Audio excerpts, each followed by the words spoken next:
Assalamualaikum warahmatullahi wabarakatuh. Bersama saya Wulan Ramadhani di Semandu TV Sawalunto Hiwiar Konyo. So guys, untuk narasumber kita kali ini ada Bapak Indra Yosef Datmi SH. Bagaimana Pak kabarnya, sehat? Alhamdulillah sehat. Alhamdulillah ya Pak. Jadi guys, beliau ini merupakan Ketua PWI Sawalunto dan editor sekaligus wartawan Sawalunto. Oke, kita langsung ke pertanyaannya ya Pak. Apa saja sih Pak yang bisa diliput untuk dijadikan berita Pak? Wah, sebenarnya kalau kita menjadi seorang jurnalis Ya. di mana saja itu ada berita. Di hadapan, di depan, di kiri, di kanan, di belakang itu ada berita. Ya tentu ya. Jadi dimanapun kita berada di situ ada berita.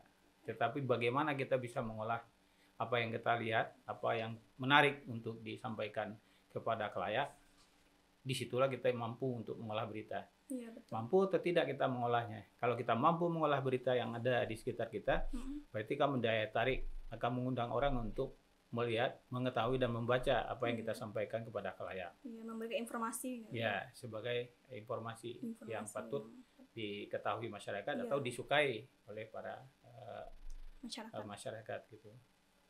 Oke.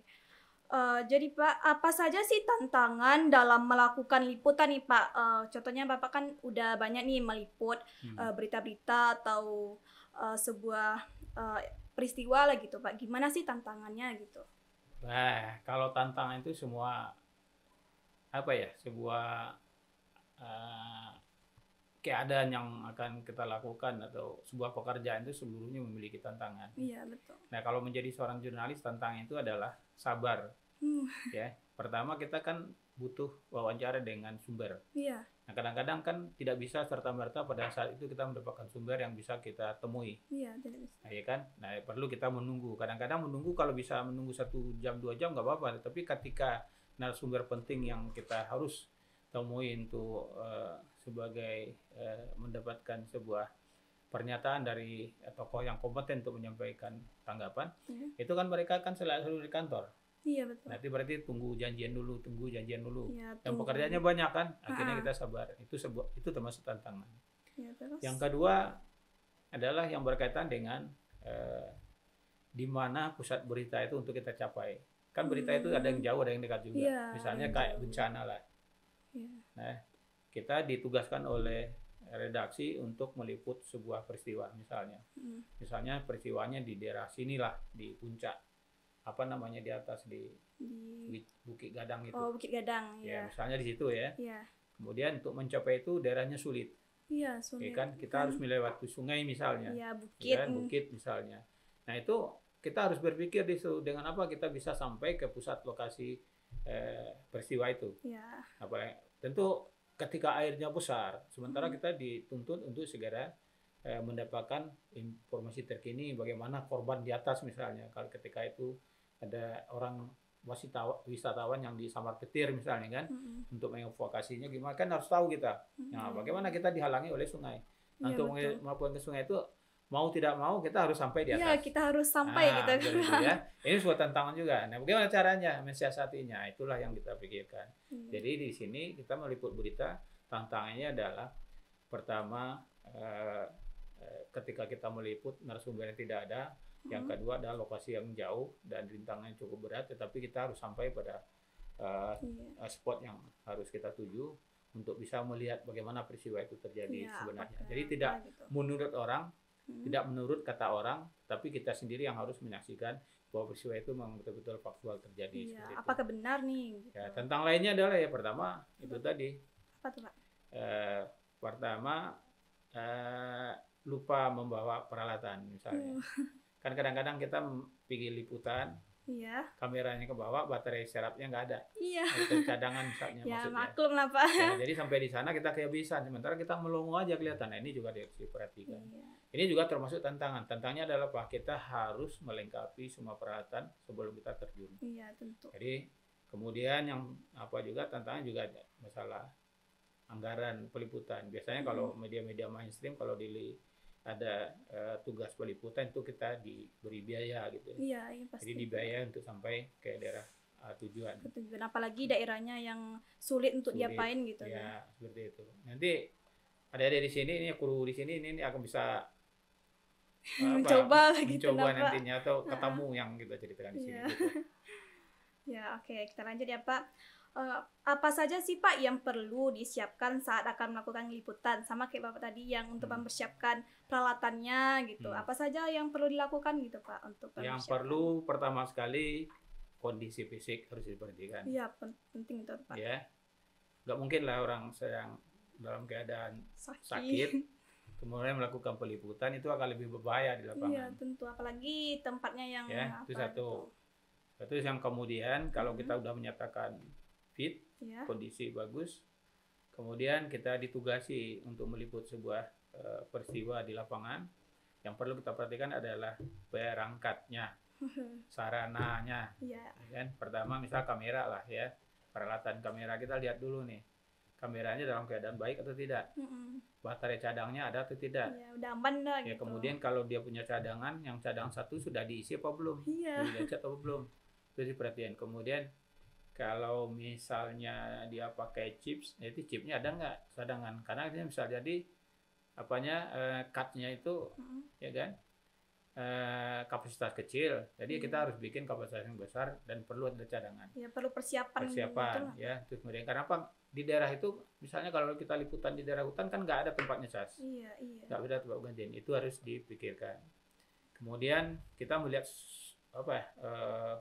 peralatan lainnya, itu pertama juga kita harus bisa menjaga peralatan itu tidak basah kena air ya, atau kehujanan. Kita Jadi amankan lah gitu ya, ya, Pak. jadi kita juga harus membawa alat pelindung dari hujan, Pelindung. ya, misalnya plastik, payung dan segala macam, supaya peralatan kita tidak basah. Jadi itu perlu diperhatikan sekali. Kalau enggak hancur, kalau udah hancur ruginya besar. Iya, ya pasti. Kan? Nah, jadi yang di bawah yang lainnya adalah pertama peralatan misalnya tripod, kalau memang itu tripod kita kayak.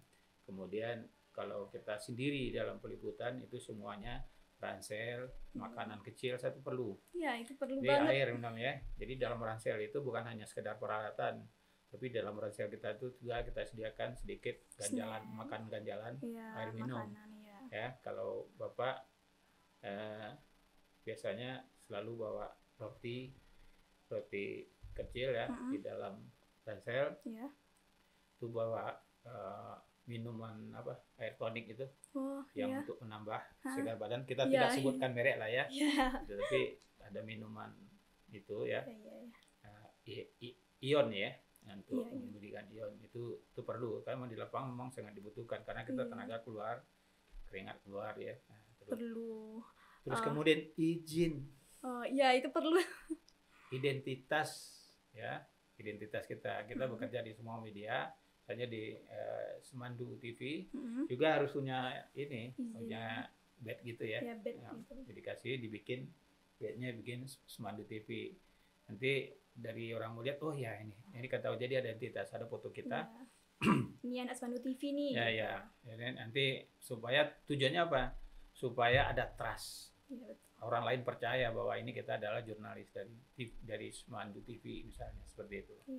Ya, kemudian yang perlu kita siapkan lagi ya jelas itu uang lah ya, mohon maaf ya. Uang itu tujuannya untuk nanti makan ya. Untuk mana tahu kan di jalan dan segala macam kita perlu makan dan beli yang lain, itu paling tidak itu harus ada semuanya. Mungkin itu yang kasar aja, yang lain-lain sebetulnya masih ada yang kita butuhkan. Pertama mungkin kalau misalnya ke Bapak sendiri ya, di waktu peliputan di dalam ransel juga ada obat-obatan untuk pertolongan pertama. Itu perlu kalau ada yang sakit gitu, Pak. Ada misalnya obat sakit kepala, obat merah itu ya. Terus obat sakit perut ya, ada emah juga. Itu biasanya kalau Bapak pergi liputan selalu bawa di dalamnya. Sakit tidak sakit pasti itu ya, kita harus waspada gitu. Ya, itu bawa. Karena kan di hutan kan nggak ada orang. Iya, nggak ada orang, kita harus waspada. Nah, itu salah satu. Jadi persiapan itu sebetulnya memang lebih kepada bagaimana kita bisa survival di waktu peliputan gitu. Iya. Terus apa sih Pak pengalaman Bapak yang berkesan selama Bapak melakukan liputan gitu? Saya pengalaman berkesan ketika saya masih bekerja di Antv ya. Waktu itu gempa besar Padang. Padang Pariaman ya. Iya, Padang Pariaman. Jadi saya dapat penugasan peliputan di Padang Pariaman. Waktu itu 2009 ya kalau nggak salah itu. 2007 atau 2009 ya. 2007. Saya mohon maaf nanti dikoreksi aja. Iya, nggak apa-apa, Pak. Ya. Itu saya dapat penugasan pertama di Padang. Pas di Padang itu kan ada sebuah hotel namanya Hotel Ambacang dulu namanya. Oh iya. Ya, di situ kan yang menjadi pusat spot paling ganas waktu itu. Iya. Korbannya banyak gitu orang hotel kan. Tertimbun semuanya di dalam kolam ya kan, di kamar. Nah, waktu itu saya liputan pertama tidak bisa akses sana. Semuanya orang numpuk, wartawan ngumpul semua di sana. Wartawan dalam dan luar negeri numpuk sana. Iya, semua ngumpul gitu, Pak. Ngumpul di situ. Tetapi saya dapat informasi. Apa tuh, Pak? Dapat informasi di Pariaman jauh lebih parah waktu itu. Jadi di Pariaman lebih parah, ada 3 kampung di situ yang tertimbun longsoran bukit Pak. gitu kan, hilang gitu ya. Jadi waktu itu saya dari Padang, saya loncat ke Pariaman naik motor. Nah, tidak ada jual minyak di jalan, tidak ada jual nasi juga. Kebetulan ada yang jual jagung di daerah apa ini, Lubuk Alung apa, Kasang sana lah. Oh ya. Nah, ya, ada jual jagung. Jagung itulah makan. Jadi selama liputan itu tidak ada orang jual rumah makan, makanya jagung itu beli agak lebih. Setelah itu minyak, bensin nggak ada juga, bahan bakar nggak ada orang jual. Terus gimana Bapak menuju perjalanan ke sana tuh, Pak? Nah, saya naik motor kan, kalau naik mobil nggak ada. Iya. Naik motor, jadi liputan itu paling enak memang naik motor gitu ya. Jadi motor sampai di sana, akhirnya minyak habis di jalan. Terus gimana tuh, Pak? Minyak saya habis di jalan waktu itu di mana, di Lubuk Alung inilah menjelang ke Pariaman itu. Lubuk Alung ya, di Lubuk habis itu nggak ada orang jual minyak. Ternyata ada yang ngabarin, ada dekat itu yang jual minyak tetapi disimpan. Disimpan tetapi dijual mahal. Kebetulan ada saya waktu itu kan sama anggota Brimob dari Sumatera Selatan. Jadi waktu itu anggota Brimob ini dia membantu evakuasi korban yang ada di Padang Pariaman, di daerahnya. Saya lupa foto apa namanya, lupa saya di situ ya, dari 3 kampung itu. Jadi karena ada yang jual minyak di situ, kemudian jual mahal berlipat ganda, saya suruh Brimobnya untuk apain orang itu. Ternyata orang ini disikat sama Brimob lah kan. Jual orang lagi ini, jual, akhirnya dapat minyak di situ kan. Ya, Pak. Lepas yang lain juga beli murah, enggak jadi mahal kan. Tapi sampailah saya ke lokasi. Sampai lokasi yang paling saya ngeri, saya nggak pernah merasakan selama ini. Ternyata sampai di situ mayat yang sudah dikumpulkan, buat lebaran panjang tuh banyak mayat. Padahal saya nggak pernah liputan tuh sama sekali. Itu rasanya gimana? Seperti apa? Sedih. Baru pertama gitu, Pak? Lihat korban seperti itu ya, waktu gempa itu. Jangan, hasil evakuasi itu kan dikumpulin, ditaruh di situ, dibariskan sebelum dikubur. Di tendanya, di depan tendanya, Ibu penyelamat dari dari Brimob Polda Sumatera Selatan waktu itu. Saya gabung di sana, mereka bawa saya. Jadi berita saya itu beritanya evakuasi yang dilakukan oleh Brimob Sumatera Selatan yang cukup banyak mengeluarkan korban-korban dari tumpukan tanah yang dalam gitu ya, dari kampung-kampung tiga kampung itu. Jadi namanya mayat ya, karena mayat. Bau, udah berapa hari kan bau. Iya, udah berbau gitu. Nah, jadi pertama saya nggak bisa makan, nggak mandi juga, nggak bisa makan, nggak mandi. Terus akhirnya karena udah biasa ya udahlah, saya coba aja karena kalau nggak makan nggak ini juga kan. Iya, nggak makan nggak makan. Juga, kan? Nah, jadi itulah pengalamannya. Jadi menjadi seorang wartawan itu dalam suasana apapun kita harus siap. Iya, harus jadi, ada. Tidak boleh manja dan tidak boleh. Iya, tentu. Kalau memang kita itu tantangan. Iya. Tidak harus betul-betul siap secara harus fisik, siap. secara mental gitu ya, menghadapi semua itu. Karena kita kasihan juga melihat orang. Ya, kita harus meliput gitu, mengabarkan kepada orang. Nah, ini sebuah kebenaran yang kita kabarkan itu yang gambarkan tadi kan. Iya. Jangan kita membuat peristiwa-peristiwa yang diada-adakan, tetapi faktualnya itu yang perlu. Ya, harus fakta. Jelas itu. Jadi kalau di visual tuh jelas ini lokasinya di mana, ini korbannya siapa. Seperti itu. Jadi inilah yang tidak pernah lupa sama saya ketika berbaur dengan mayat-mayat yang sudah membusuk, kemudian tidak bisa makan, tetapi harus makan kan gitu. Iya, sangat berkesan sekali ya, Iya, Pak. iya. Oke, kita lanjut, Pak. Menurut Bapak nih, apa saja kompetensi yang harus dimiliki jadi wartawan gitu, Pak, kompetensinya? Kalau ini ya, sebenarnya kan dunia wartawan siapapun bisa jadi wartawan. Iya, tentu. Ya, siapa saja. Iya.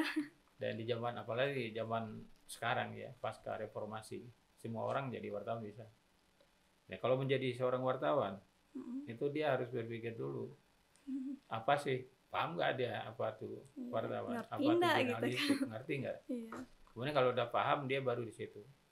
Dan di dalam menjadi profesi wartawan, seseorang yang menjadi wartawan atau berprofesi wartawan, itu dia harus memiliki kemampuan dulu.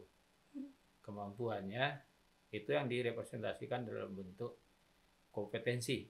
Jadi untuk meraih kompetensi itu ada mekanisme, ada prosesnya adalah uji kompetensi.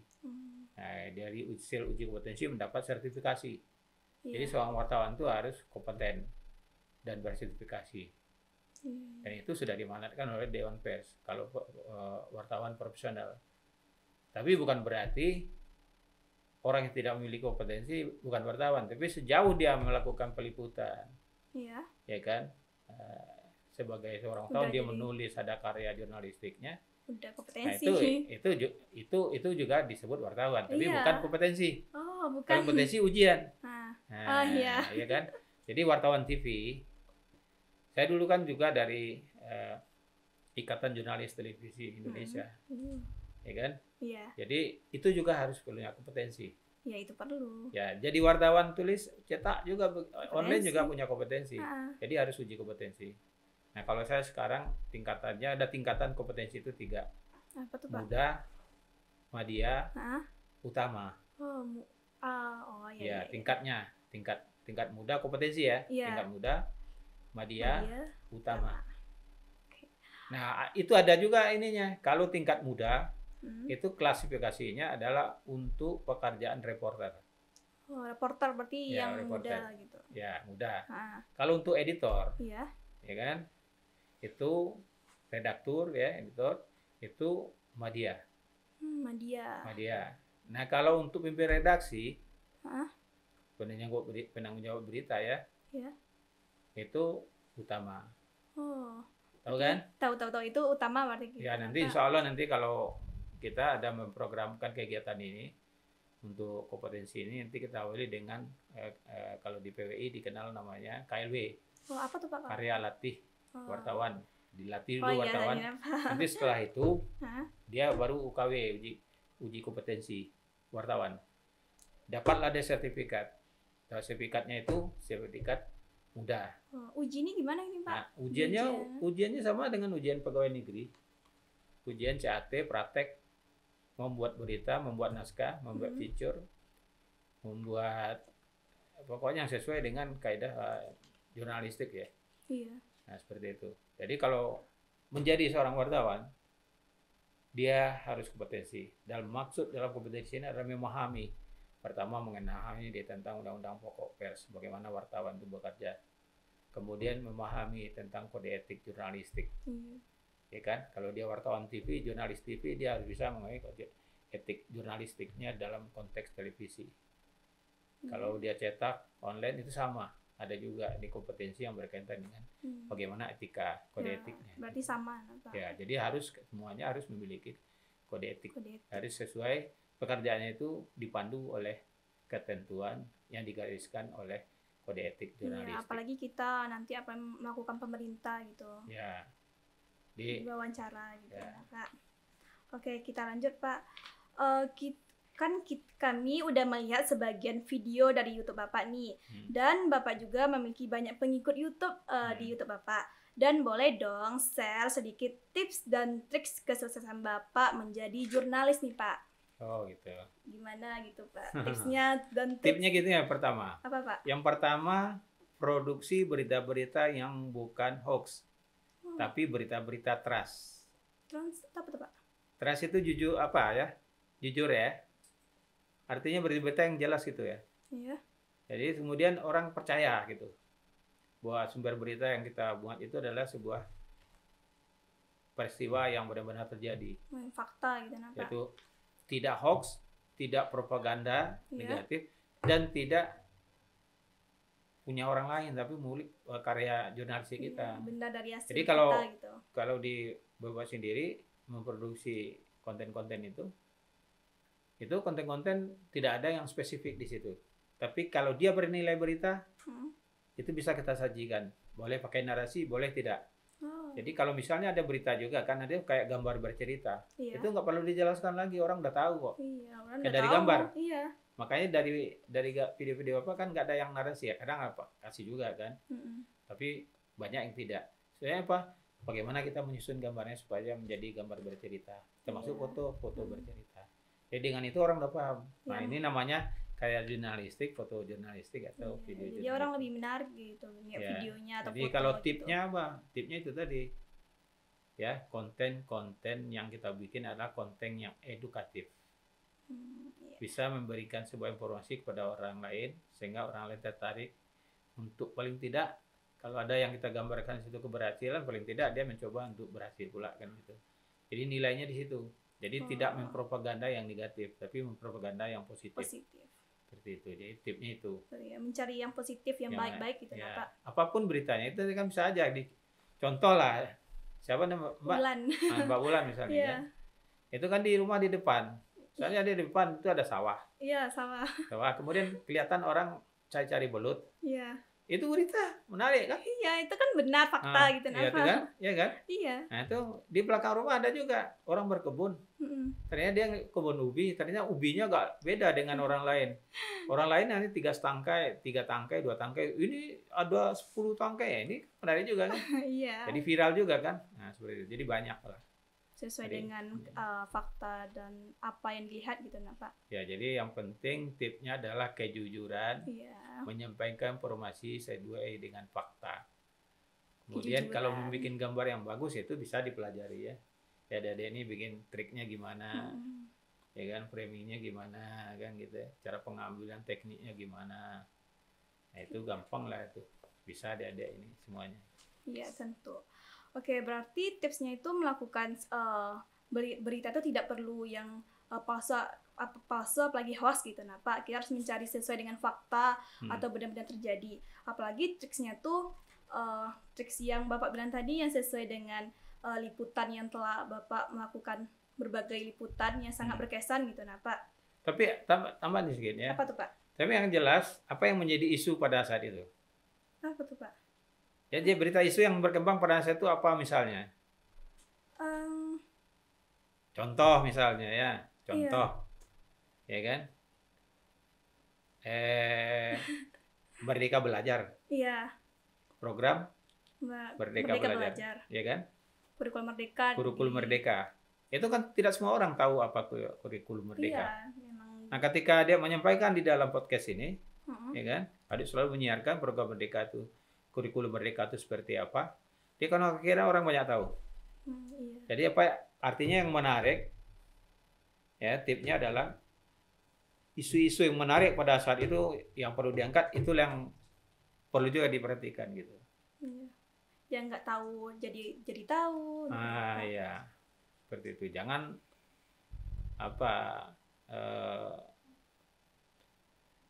kehidupan orang, privasi orang gitu ya, yang kita kedepankan. Seperti kita lihat tuh kalau di TV aib orang dibuka semua, itu jangan, itu nggak boleh. Itu tidak masuk karya jurnalistik gitu.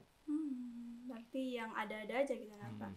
Iya kan, masa aib orang dibuka-buka. Iya. Oke, baiklah Pak. Jadi terima kasih Pak telah datang di podcast kami. Semoga Bapak sehat selalu dan sukses ke depannya Pak. Amin. Ya, kita nanti berbagi. Iya, betul sekali.